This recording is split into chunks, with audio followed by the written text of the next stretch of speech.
So I've been doing this for about 2 years, more than 100 of these gigs. This is about the last one. One more, and it's over for me. And I figured I wanted to write a song to end it, right? But then I realized I don't sing and I can't write music. But I came up with the refrain, at least, right? And this captures the point. If you understand this refrain, you're going to understand everything I want to say to you today. It has 4 parts. First, creativity and innovation always builds on the past. The past always tries to control the creativity that builds upon it. Free societies enable the future by limiting this power of the past, and ours is less and less a free society.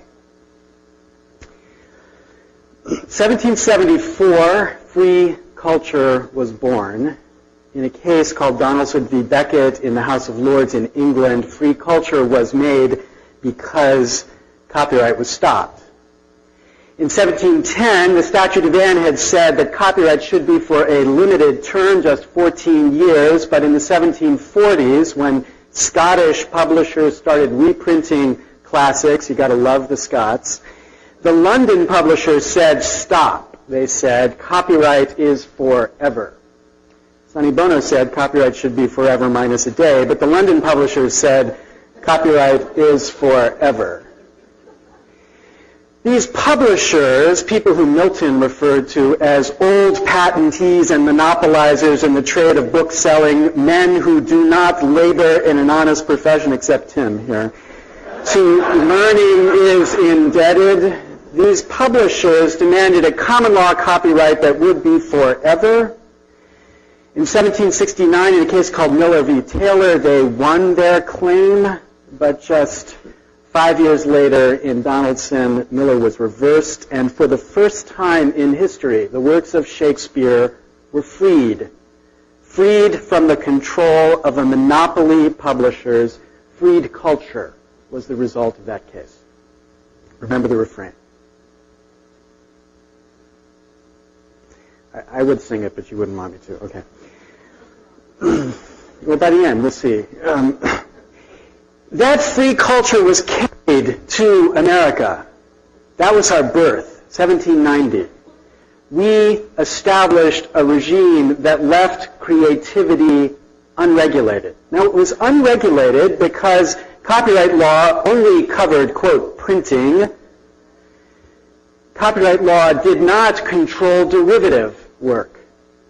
And copyright law granted this protection for the limited time of 14 years. That was our birth. And more fundamentally in 1790, because of the technology of the time, all things protected were free code. You could take the works of Shakespeare and read the source. The source was the book. You could take the work of any creativity protected by the law and understand what made it tick by studying it. This was the design and the regime, and even in the context of patents, there were transparent technologies. You didn't need to take the cotton gin and read the patent to understand how it worked, right? You could just take it apart. These were legal protections in a context where understanding and learning was still set free. Control in this culture was tiny. That was cute, right? Control tiny, okay. And not just then. Right? Forget the 18th century, the 19th century. Even at the birth of the 20th century, here's my favorite example here, 1928. My hero, Walt Disney, created this extraordinary work, the birth of Mickey Mouse in the form of Steamboat Willie. But what you probably don't recognize about Steamboat Willie and his emergence into Mickey Mouse is that in 1928, Walt Disney, quote, to use the language of the Disney Corporation today, stole Willie from Buster Keaton's Steamboat Bill. It was a parody, a takeoff. It was a building upon Steamboat Bill. Steamboat Bill was produced in 1928, no 14 years, just take it, whip, mix, and burn, as he did,